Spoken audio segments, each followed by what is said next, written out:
दुईटासँग react भयो। अब carbon डाइअक्साइडसँग react गर्छ। कार्बन डाइअक्साइडलाई चाहिँ हामी ड्राई आइस पनि भन्छौँ। पहिलेदेखि सुन्दै आएको यदि गिग्नेट रियाजेन्ट कार्बन डाइअक्साइडसँग रियाक्ट गर्यो भने कार्बोक्सिलिक एसिड बन्छ।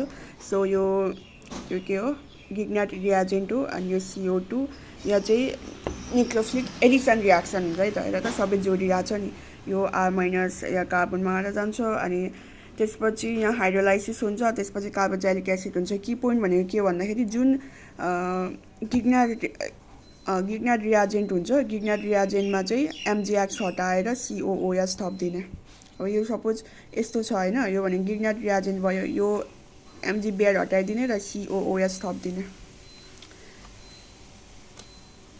त्यसपछि हेर CO2 गिग्नेट रियाजेन्ट यदि कार्बन डाइअक्साइडसँग रियाक्ट गर्यो भने कार्बोक्सिलिक एसिड, र SO3 सँग रियाक्ट गर्यो भने सल्फेनिक एसिड। CO2 मा के छ, COO र एउटा यस थपेको छ। SO3 मा पनि के छ, एउटा यस थपेको छ। यस्तो हुन्छ SO3 यो। अब विथ अक्सिजन, सो अक्सिजनमा चाहिँ के हुन्छ भन्दाखेरि नि हाफ अक्सिजन मात्रै युज हुन्छ, मिन्स एउटा मात्रै अक्सिजन युज हुन्छ र अक्सिजन चाहिँ बिचमा गएर बस्छ। ROMgX र हाइड्रोलाइसिस हुन्छ र अल्कोहल मिल्छ। यसको पनि की पोइन्ट के हो, जुन गिग्नेट रियाजेन्ट हुन्छ, गिग्नेट रियाजेन्टमा MgX हटाइदिने र OS थपिदिने। अनि यहाँबाट चाहिँ मिथाइल अल्कोहल अब्टेन गर्न सकिन्छ सरले भन्नुभएको थियो। अरूमा चाहिँ मिथाइल अल्कोहल निस्किँदैन, इथाइल अल्कोहल निस्किहाल्छ जस्तो कुरा गर्नुभएको थियो। त्यसपछि हेर गिग्नेट रियाजेन्टलाई तिमीले अक्सिजनसँग रियाक्ट गर्यो भने OH, यहाँ पनि एउटा यस थपेको छ। सल्फरसँग रियाक्ट गर्यो भने एउटा यस थप्ने र थायो अल्कोहल।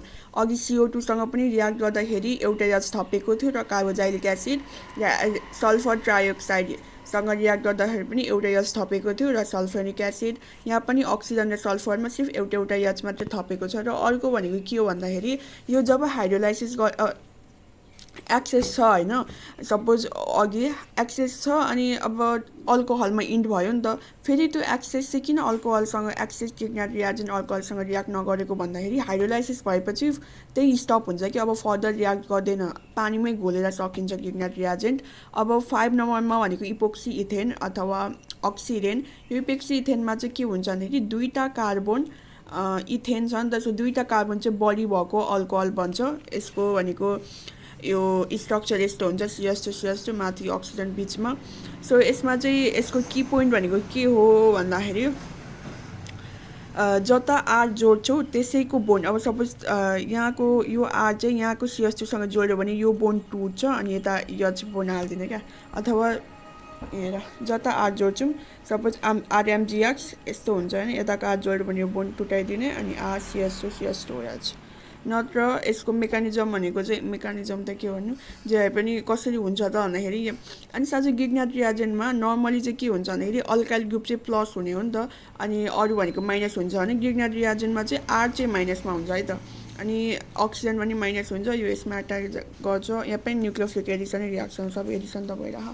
त्यसपछि आउँछ हेलो अल्केन। हेलो अल्केन भनेको RMgX RS, त्यसपछि RR प्लस माइनस मिल्छ र अल्केन बन्छ। त्यसपछि आउँछ साइनाइड।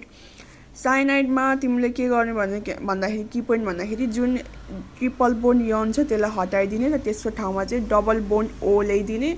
त्यसपछि गिग्नेट रियाजेन्टको R जोडिदिने अनि किटोन बन्छ।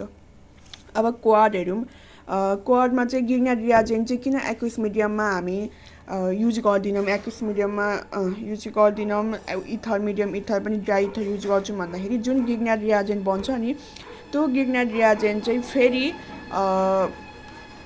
वाटरसँग रियाक्ट गरेर अल्केन बनाइदिन्छ क्या। सो अनि इथाइल अल्कोहल पनि सल्भेन्टमा युज गर्न मिल्दैन, किन भन्दाखेरि फेरि अल्कोहल चाहिँ त्यही रियाजेन्टसँग रियाक्ट गरेर अल्केन बनाइदिन्छ। र गिग्नेट रियाजेन्टको एड के हुन्छ भन्दाखेरि गिग्नेट रियाजेन्ट भनेको त न्युक्लियोफाइल हो र यहाँ एड भनेको चाहिँ न्युक्लियोफाइल एडिसन। अल्डिहाइडमा अनि साइनाइडमा पनि उतो हुन्छ, यो कहिले हेरिहालिङमा एडिसन भएको थियो, यो एडिसन हुन्छ। एडिसन भएपछि हाइड्रोलाइसिस हुन्छ, त्यसपछि आउने प्रोडक्ट हो। त्यसपछि CS कार्बन सल्फाइड, यो पनि हेरेकै हो होइन। अनि भिक्टर गिग्नेट रियाजेन्टको नाम फुल नाम भनेको भिक्टर। सो यसले चाहिँ कहिले पाएको थियो, उहाँले कहिले पाउनु भएको थियो नोबेल प्राइज भन्दाखेरि 1912 AD। अब MG इथर भनेपछि अल्काइल ग्रुप, अनि यो चाहिँ के भन्छ इथर भन्छ इथर के भन्छु अर्गानोमेटालिक कम्पाउन्ड बन्नु पर्ने हो बट हाइड्रोलाइसिस हुन्छ हाइड्रोलाइसिस भएपछि हाल्दैन अर्को भनेको कुन चाहिँ मोस्ट आयोनिक हुन्छ आयोनिक बोन्ड हुन्छ त अर्गानोमेटालिक कम्पाउन्डमा भन्दाखेरि आरएमजीएक्स एमजी भनेको कोभ्यालेन्ट बोन्ड हुन्छ अनि R2CD क्याडमियम भनेको पनि C for cadmium C for covalent bond त्यसपछि यो जुन ली र ना छ सो यो चाहिँ आयोनिक हो र अल्कालीको केसमा के हुन्छ जब टप टु बटम जाँदाखेरि आयोनिक क्यारेक्टर बढ्छ किन बढ्छ किनकि इलेक्ट्रोपोजिटिभ क्यारेक्टर पनि बढ्छ सो लिथियम भन्दा सोडियम चाहिँ धेरै आयोनिक हुन्छ जब दुईटा इक्विभ्यालेन्ट गिग्नाट रियाजेन्ट चाहिँ एसिड क्लोराइडसँग रियाक्ट गर्छ दुईटा इक्विभ्यालेन्ट भनेपछि एक्सेस भयो हैन सो एसिड क्लोराइड फेरि गिग्नाट रियाजेन्टसँग रियाक्ट गर्दाखेरि चाहिँ सुरुमा रियाक्ट गर्दाखेरि किटोन दिन्छ र फर्दर किटन अनि फेरि एक्सेस भएर टर्सिडी अल्कोहल दिन्छ टेट्रा हाइड्रोफ्युरेन पनि इथर हो हामीले एरोमेटिक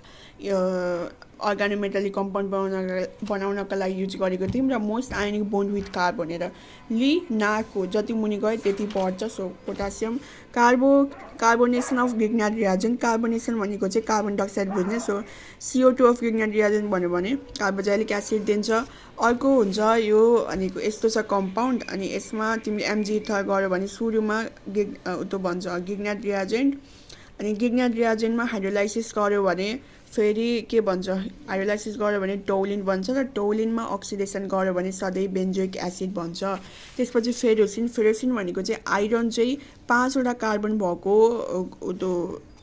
के भन्छ कार्बन भएको ग्रुपमा कार्बन भएको एरोमेटिक कम्पाउन्डमा चाहिँ स्यान्डविच भएर बस्छ C5H52 र यो कम्पाउन्डको भनेको 5 वटाको नाम भनेको साइक्लोपेन्टाडाइन है त त्यसपछि क्यान्सर ट्रिटमेन्टमा चाहिँ किन कम्पाउन्ड युज हुन्छ जो कि आयोमा सोधिसकेको छ cisplatin C for cancer treatment C for cisplatin अर्को भनेको कार्बोनिल क्लोराइड चाहिँ एसिटोनमा चेन्ज हुन्छ र अर्गानोमेटालिक कम्पाउन्ड चाहिँ कुन हुन्छ त भनेको छ हैन र कार्बोनिल क्लोराइड भनेको COCl2 जो कि फोस्टिन हो कार्बोनिल क्लोराइड भनेको अब एउटा भनेको हामीलाई थाहा छ RMGX भनेको गिग्नाट रियाजेन्ट तर गिग्नाट रियाजेन्ट यहाँ युज हुँदैन र अप्सनमा पनि छैन यहाँ चाहिँ गिलम्यान्स रियाजेन्टबाट हुन्छ भन्नुभयो सो र त्यही त सरले सरले नै ChatGPT ले भनेको यस्तो हो